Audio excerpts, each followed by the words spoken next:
I can't believe there are people who bring snacks to meetings. Forget being impolite or inconsiderate. I never knew crunching noises contribute to productivity. Wow. Maybe they believe sharing snacks will somehow make agendas more exciting. Waiting until the meeting ends? Nah, not their style. Why do some people slowly close the fridge door to see when the light goes off? They carefully monitor the process, maybe awaiting something unexpected. Their dedication to this task is quite fascinating in its own way. So you send a voice message and it sounds like you were in a cave.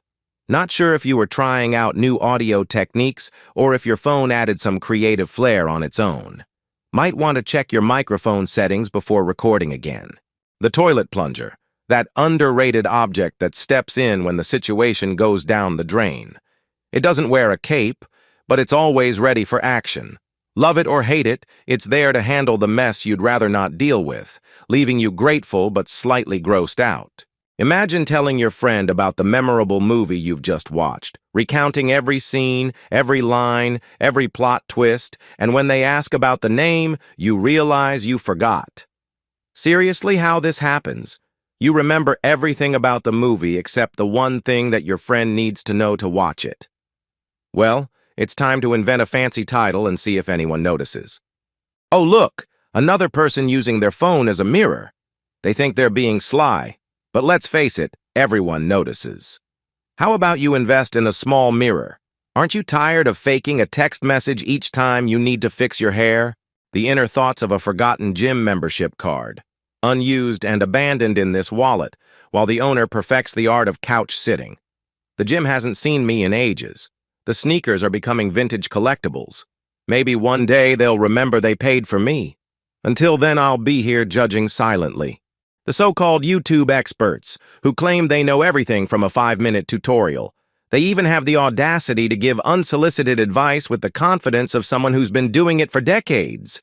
Who needs experience when you've got that one video under your belt? All you need is Wi-Fi and a smug attitude. I've seen a lot of things, but using a frying pan to dry clothes? What the hell is wrong with these people? Flipping underwear like pancakes, forget dryers or even a sunny day. Who needs that when you've got a hot pan? Just slap that sock on, give it a good stir, and voila. Nothing says freshly pressed like a shirt that smells of yesterday's bacon. Who knew that find a bench out of sun's reach would be so difficult? Obviously, the park planners must adore sunbathing spots.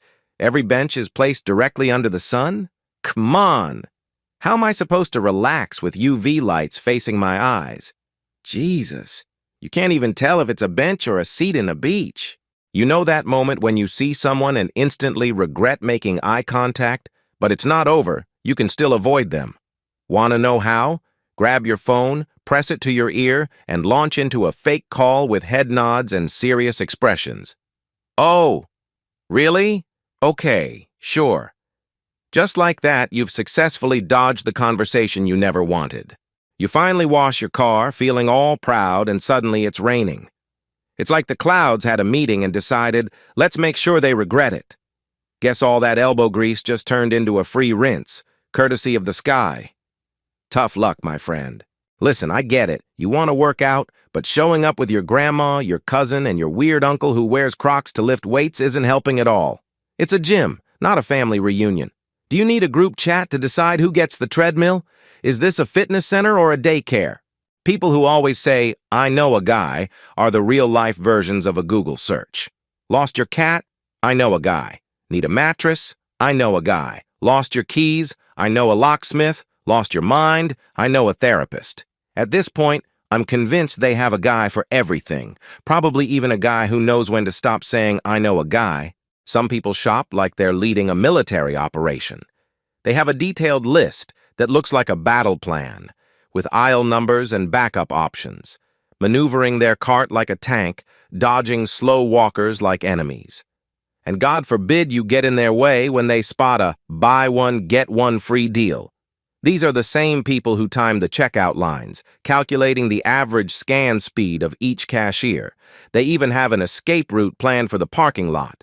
It's not just shopping, it's a mission, and they're not leaving without the milk or their dignity. Why do we say bless you after someone sneezes but not when they cough? I mean, is the soul only in danger when it's launched out of your nose? Is there a sneeze to soul connection we don't know about? What if your soul leaves when you cough? Or when you fart too? Maybe we should start blessing all body eruptions just to be safe. ATMs that ask for receipt are like that friend who reminds you of something you're trying to forget. Do you want a receipt? No. I'm well aware I only have $5 left. I know I'm broke.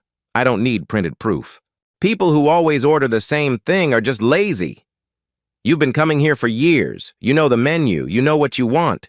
But you still make the waiter recite the specials like you've never heard them before. Every time you come, the staff starts rolling their eyes and whispering, "Here comes the chicken parm guy again." Oh, look, someone is posting their meal on social media. What a show-off. You're more concerned about getting likes than tasting your food. And those filters, they're just making food look better than the trash you were served. No one cares about your avocado toast. We're all just trying to survive another day, so put down the phone and savor the moment, or at least pretend to.